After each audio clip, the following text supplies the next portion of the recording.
Граѓаните се гушат, а надлежните многу и да не се потресуваат. Мерните станици и ноќеска го достигнаа врвот и ја надминаа црвената линија не само во Скопје, туку и во внатрешноста. Градските власти се правдаа дека работеле на проблемот. Граѓаните пак се жалат, но и критикуваат, зашто како што велат состојбата била неподнослива, а посебно рано наутро и доцна навечер. Е загадено прилично. Се надевам дека нешто ќе се превземе да дишеме чист воздух. Прават ли доволно градските власти или? Па мислам слабо. Еве кашлам. Веројатно од воздухот е. Ви прече ли конкретно вас? Па ми прече, ве кажувам, гласот еве гледате почна да ми се суши грлото. Па јас сум и со алергија, да ви кажам така, да тешко ми е, потешко на мене.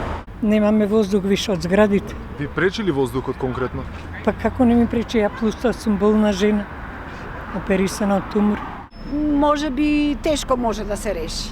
И додека Скопје се соочува со хроничниот проблем на загадувањето и периодов на прагот на зимата, прогнозите се песимистички. Невладините се собраа на дебата, но попусто. Вела дека мора да се знае од кои општини потекнува загаденоста и прво таму да се реагира па да се казнува, иако на терен фалат инспектори. На институционално ниво треба да се зголеми бројот на инспектори, но од друга страна пак да не забораваме дека полицијата според законот за чистота има исти мандат да постапува во случај нели доколку има палење и слично, така да граѓаните можат слободно да се обратат и до полиција и полицијата треба да дојде и полицијата дури има таа предност да може и да приведе лице доколку го затече на терен.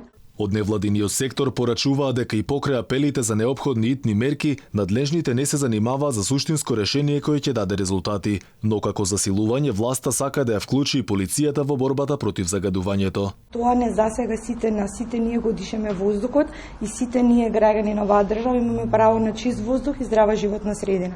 Инаку деновиве Скопје и Куманово беа меѓу најзагадените градови во светот, а отровниот воздух не е проблем само во главниот град. Сериозни проблеми имаат и Тетово, Гостивар, Кичево, Битола, Штип.